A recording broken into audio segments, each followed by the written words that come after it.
twakoze space ejo bundi tuvuga kuri iyi nkuru yo muri APR tuzana Kenisi murabizi ko yakoze kuri iyi nkuru avuga ko umutasi urubukumva Rikare urumva yafunzwe bamuvanye munsi y'igitanda.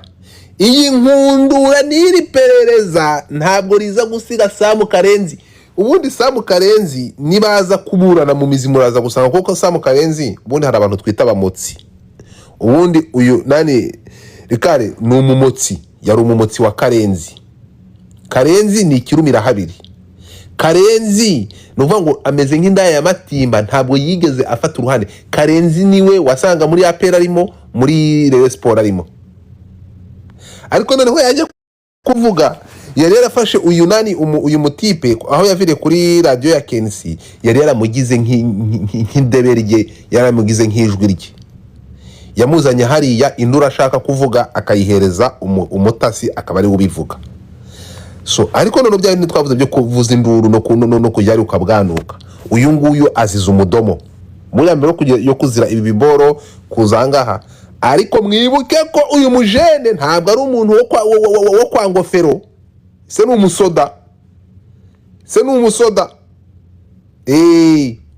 aya matika y'indege yakaswe aravuze ati mimi babangu ni jeshi bwana. Babangu ni afande. Kama babangu ni afande, si tunaenda kwenye eneo zake za kijeshi. Ibi bipeti biragenda byivuruga mu mutungo wa APR, urumva barangije ifaranga baryivurugamo babahereza frais de mission, ibintu biragenda bibakasa mutwe. Tugaruke gato, ibi bintu kuri TikTok muri kureba iyo foto nshyizeho, muri kuyibona. Uyu mugore ninde? Kuki uyu mugore yaje muri iyi case? Uyu nguyu ngo niwe wasinyaga ku mafaranga asohoka papa. Uyu yamwita Georgine nawe yari yatorotse.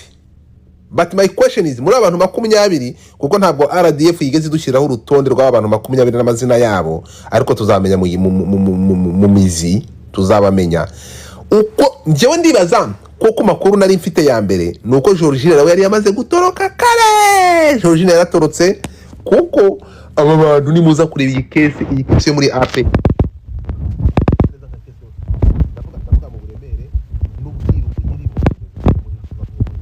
Miss Rwanda wenda wararimo ntuza, ariko iyi case nayo iri heve kuko nk'uyu Georgine ahangaha no kuvuga ngo umuntu yaragendaga akicara hariya akaba afite imbaraga papa zinyenyeri enye. Nk'uyu Georgine yarafite ubudahangarwa. Uw'urukundo niba mubazi muze kunyandikira amazina. Ndabizi ko mubazi. So Georgine rero, Georgine we yarasinyaga, niwe wari umubisi. Ubu nguwe yarasinyaga avuga ati kutoke miliyoni 100 miliyoni 100 pa. Bikavugwa ko muri APR, biravugwa ko, ariko we are not sure ko hariwe miliyari 2 z'amanyarwanda. Iyi ni case nini, abandi bakaba ko ari nka miliyoni 800, baravuga ibintu byinshi bitandukanye.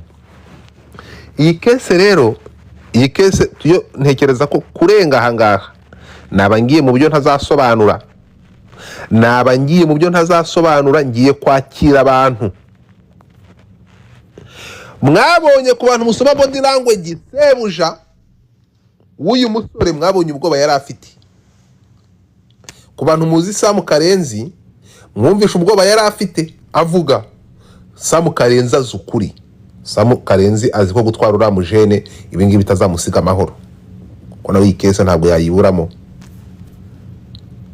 We icyo yakoze yabaye indyarya, ntabwo yigeze agaragara, ntabwo yigeze agira ahagaragara. Ariko ibigambo uyu mujene yabihuruturaga ari kuri radio ya Karenzi, yabihuruturaga ari gutumwa na Karenzi. Ntimurebe ibyishimo Kenisi yari afite.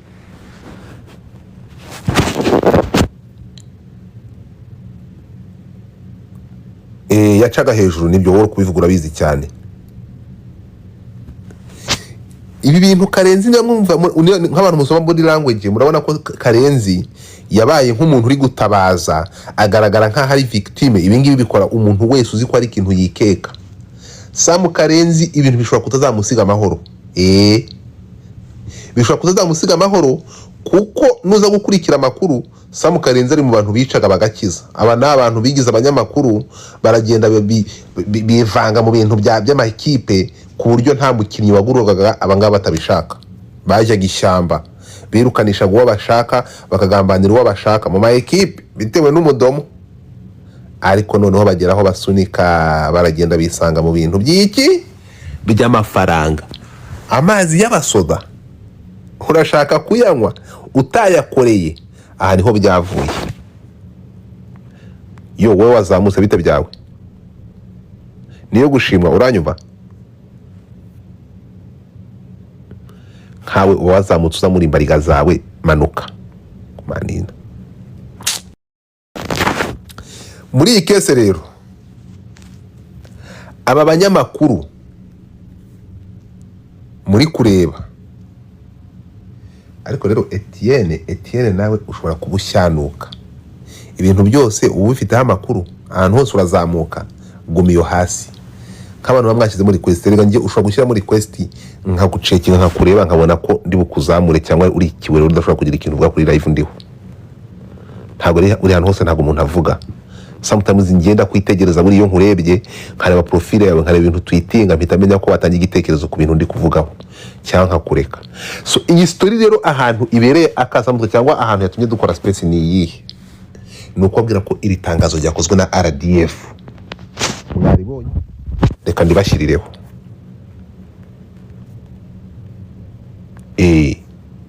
RDF isohoye itangazo mu gihe kingana n'isaha imwe.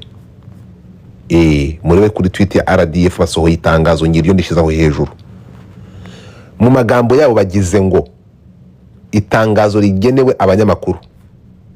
Ariko RDF nimujye mwandika gutya, mujye mushyiraho itangazo rigenewe abanyamakuru n'abanyamudomo, kuko urukumva nkatwe ntago dukora itangazamakuru rifite amakarita, ntago tuwe na Scovia, ariko dukora ikintu bita itangazamakuru citizen journalism, ngo dukora itangazamakuru rya rubanda. Kandi ubu ngubu urabona ko ari twebwe dukunzwe, murabona ko ari twe dukunzwe, nande twebwe dufite abantu badukurikira kurusha n'abanyamakuru barya amafaranga y'ikipe y'igihugu. Abangaba ntimwari mwarahaye amakarita? Aba bantu mwahaye amakarita, mujye mwongeraho ngo n'abanyamakuru bakora itangazamakuru rya rubanda nka Godifada, kuko turakurikirwa kurusha nizi Kosho de la Fore. Nk'ubu Godifada ngiye ndi inyangamugayo, ntabwo narya amafaranga y'ikipe y'abasirikare sha. Ariko abaginga nukuvuga ngo uyu mushenzi yaragiye aravuga ati ngiye ntabwo nakwitaba, ntabwo buriya Kenisi mwaragiye mu mutera amabuye, ariko buriya Kenisi bira yavuze nibyo. Ariko ibaze guhamagarwa n'igisirikare ukanga kwitaba ngo we ngufite karita ngo y'abasirikare ngo bamagare Scovia, n'ukuri kw'Imana. Ariko sha nukuvuga ngo amakuru Scovia ngo yahamagaye, Scovia yarahamagaye. Scovia yahamagaye, baravuga ati wewe wacha habari zako we mujinga, wewe ni civilian. Scovia aravuga ati ariko ngiye mimi ni civilian, lakini mimi bwanangu ni jeshi. Ati ngiye umugabo wanje n'umusirikari. Bati yego n'umusirikari, ariko ibi ngibi birarenze Scovia, uretse gato ibi bengia kwenye mambo ya kitamaduni.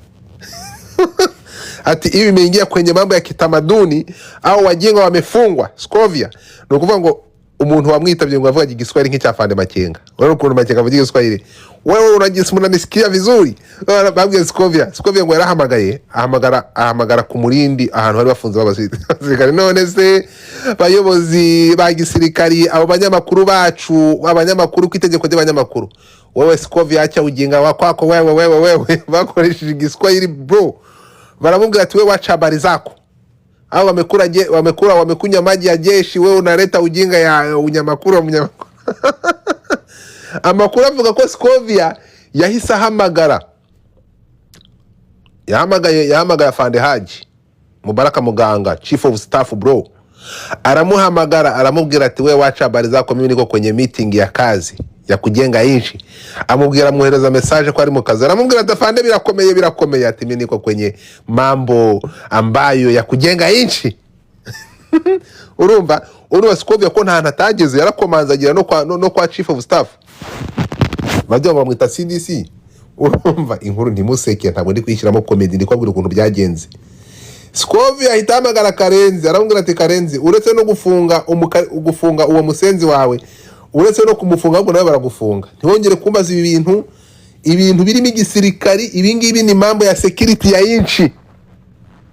Urumva Scovia kimara kumenya amakuru yuko uretse uyu wiyise umutasi ariko abashenzi bari baramenyereye barakabya erega uyu kandi yaragiye yita umutasi sha yiyita maneko kuba atazi ko bari kumuneka by'indani. Muginga yese maneko zimuriho maneko zirangije ziramufata zizirika Garcia. Ariko nashaka mwibaze iyi nkuru nyuma niba mara kubasomera ibyaha bashinjwa nibwo nzababwira inkuru neza no nzabaramburira inkuru y'uyu mudamu. Uyu mudamu yaratorotse ariko nkibaza yaratorotse nawe yaragaruwe. Ni ukuvuga ngo RDF yabwiye RIB iravuga ati we RIB we ikacini. Urumva RDF iragenda iravuga ati ibyo ngibyo byo kuvuga ngo urabona ngo Interpol ngo urava nyinyi wacha habari zenu. Undi RDF bahita bakoresha iperereza. Undi RDF nibo bakoresha iperereza meze nk'irya Mossad. Nuvuga ngo operation Rudi Nyumbani yo kuzana abashenzi bari batorokeye muri Canada. Iyi operation bayikoze nk'iyo Mossad yakoze ku banazi bari baragiye muri Brazil bari baratorokeye muri Brazil mujya mubumva ngo Ishmael niba ari Ishmael niba ari indi buhoro ngo abana ese iperereza rya RDF baryita gute? Muze kunyandikira muri imbye ntabwo mbizi babita gute. Nani ko muri Israel ari Mossad mu Rwanda ni muze kumbwira rero bafite izina. Muze kunyandikira abasirikare muri aha ngaha iperereza rya gisirikare mu Rwanda baryita gute?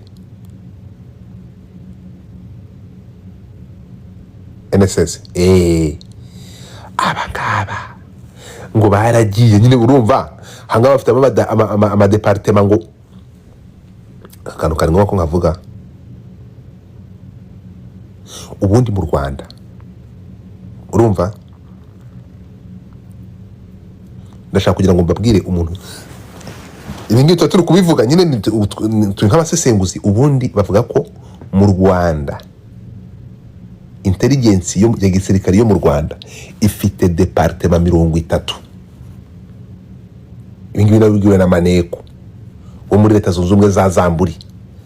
Arambwira mu Portugal arambwira ati Godfather dutinya ariko nyine nayo mu Portugal ariko ngiye kwabwira mu Kinyarwanda.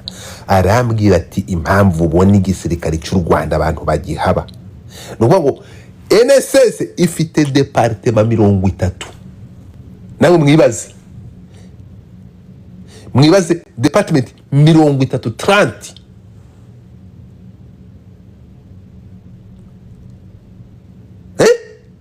So nukuvuga ngo niyo wakwigira umusazi. Nange muri kumva ngo ni NSS ngo ni CID mumbwire Mossad yo mu Rwanda yitwa gute? Muze kuyimbwira. So ubwo rero babwira RIB baravuga ati RIB ibingibi birabarenze ibingibi byakorewe ekipe yacu y'abasoda tutafanya kazi yetu sisi wenyewe sisi wenyewe iye bahita bafata iya mbere baragenda no yitwa NSS. Okay, baragenda bafata umutipo yahungiye muri Canada ageze muri Ottawa baravuga ati hano hari ambassade. Ahantu hari ambassade ntabwo nahaguma. Urumva ntabwo ahantu hari ambassade nahaguma. Acha mimi nitawanyike. Afata inzira ajya muri Saskatchewan hejuru mu rubura na ahantu hahora urubura. Bafata umutipo baravuga ati muri NSS baravuga ati kuna mtu ambaye amepita mu rugano. Baragenda bakuzanira umujene ngo warokotse imbeho y'ubutita yo mu rugano. yurira indege no muri Canada, aragenda ajya muri urwo rubura, aragenda ati unaona ndugu yangu mu buzima niwe wa mbere bamaze gufata igikombe bacyoherereza umuryango we, baravuga ati igihembo cy'umuntu wabaye intangarugero agatanga serivisi nziza kurusha abandi. Baramwoshya bamutera igipindi, urugo rye rwiyuriza indege n'i Kigali ngo pa. Bro, hari inzira zirenze imwe, urumva? Ni ukuvuga ngo aba batipe bafite kapasite bo, urukunyumva, iyo kukuganiriza ukitegereza indege ukizanira ubutabera wiyurije indege ku itike yawe. Baravuze ati uyu muntu yari amafaranga menshi ya ekipe y'igihugu nako ya ekipe ya gisirikare, ntabwo uyu nguyu twakora ikosa ryo kumwishyura itike y'indege imugarura. Oya, fanyisha mbinu zote uyu nguyu yigarure mu gihugu kuri tike mu mafaranga y'ibyo ekipe ya gisirikare. Umuginga yariteguye Kigali ngo pa. Turi kumwe? So nkuko muri kureba iryo tangazo riri aho hejuru, abantu 20 bafunganywe n'abasirikari 2 barimo abanyamakuru. Nimuza kureba abanyamakuru, abangaba ni abafatiwe mu cyuho, kuko nimuza kureba izi tike z'indege bajya mu Misiri, murabyibuka bya byose byaravuzwe, ntabwo tuza kubigarukaho. Ibingibi ni bike, ni gitonyanga mu nyanja. Nitumara kumva ibyo aba bantu baregwa, mukamara kubitega amatwi mukabyumva, nibwo muzumva ukuntu abantu nka Samu Karenzi bazaba involved muri ibi bintu. Ariko noneho inkuru yose Godfather mfite ishingiye ku muntu bita Georgine. Who is Georgine? Georgine ni muntu ki? Georgine yakoraga muri Yate. Georgine ninde muntu wamuhaye akazi? Georgine ko yari yatorokeshejwe nande, n'ibindi muzakubitwa n'inkuba ari mumara kubyumva. Ariko ngiyewe Godfather sinzigera mbivuga, ariko ndabizi ko abagiye bampa amakuru nta banga mugira, muzabyivugira ibya Georgine.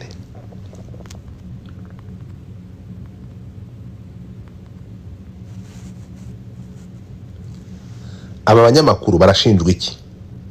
Dutegereze urukiko rwa gisirikari rubitubwire, ruzabishyira hanze. Ni ukuvuga ngo bafata amatangazo nk'iri tangazo ryagenewe abanyamakuru, natwe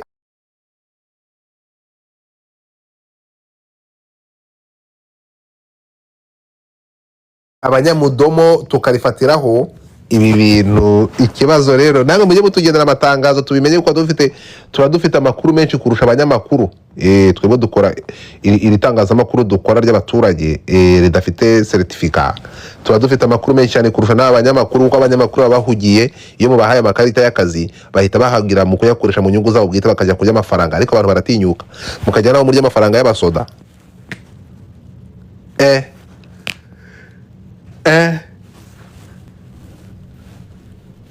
Mwihangane nanze kubazamura, mwihangane ntabwo ndi bubazamure vraiment, mwihangane ndabizi, ariko ndabizi ikintu mushaka, murashaka kubisesengura, kandi ejo twakoze space bisesengura byose, muravuga muragororoka, muravuga muraruhuka. Ntabwo ndi bwemere ko ibyo ngibyo byongera kubaho, kuko mwibuke ko iyi nkuru ndi kuyivuga, turi kuvuga iyi nkuru ariko iri mu butabera. Barakubeshya, ntabwo mbazamura. Murashaka kuzana umusandare muturike muvuge ukuntu mwavuze ejo bundi. Nimumara kuvuga imuvuge ku nkuru iri mu rukiko, none apana urukiko rwa gisivile, urukiko rwa gisoda. Ariko sha mutegereza ko ndi ikigoryi, nta muntu ndi buhe ijambo. Niba mara kuba tubwira ibyaha bashinjwa, aha ngaha nzabareka muvuge, kuko muzasesengura. Murabona ejo bundi mwaraje murasesengura, murabwanuka, muravuga. Nabonye message bavuga ati ariko rero ibintu biracyari mu iperereza, murimo kwihuta. Uyu munsi nta muntu ndi buzamure, barababeshye abantu kuri X mubaye 400. Murabona iyi nkuru ni inkuru ikurikirwa papa. Iyi iri mu nkuru ushobora kunyerera gato ugasanga nabagize ibigize ibyaha. Uyu muti bamuvanye Saskatchewan, none ngewe sans papier ndanga ntafite ibyangombwa, isaha yose bamanura. Muragira ngo tuze mu bwanuka ibyo muvugira ngo nzabibazwe? Barakubeshye. Ngira uko ngenda. So munyemerere mureke guhurura iyi nkuru tuzayivimuzi ejo bundi nibamara kuba abantu bamara gusomerwa ibyaha nibwo nzababwira ibya Jorjine byose uko iby'amafaranga byagenze nzabakubita ubwino ngo difata ama audio yamaze kungeraho mfite ama audio mfite ibizibiti ahubwo muri bamushaka ibimenyetso by'ama audio muze kubimbwira mfite ama audio abantu bari kubyigamba mfite ama audio bari gukwepa mfite bampaye ibintu byose baragiye barabimpango byose ngo pa Samu Karenzi uyu mujene yafunzwe ari umukozi wawe nubwo harimo kuriya kwa amatike yakatishijwe bakajya kurya amafaranga y'igisirikare kandi ari abasivile murabizi ko hari n'ibigambo bagiye bahurutura kandi akoresheje imizindara ya radio yawe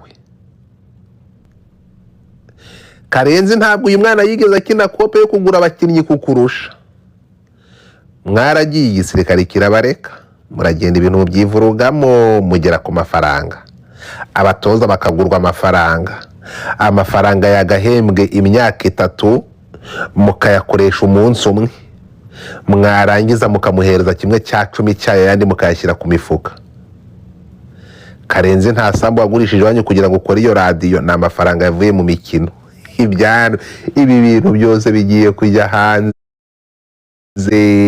kujya hanze muraza kuri mu rwo mubonye dore umuntu uri kubyinira ku rukoma n'umuntu bita Kenisi buriya umuntu bita Kenisi ni buri inyuma y'ibi bintu byose abizaho amakuru ari kubyinira mu rukoma kuko uyu mutipe yaramwatatse papa barumwabikurikiranye tugarutse gato buriya uyu mujene iki gitipe kiba muri Amerika uyu mutipe wari gutongana na Gasuku maze iminsi atongana na Gasuku bitani faida ninde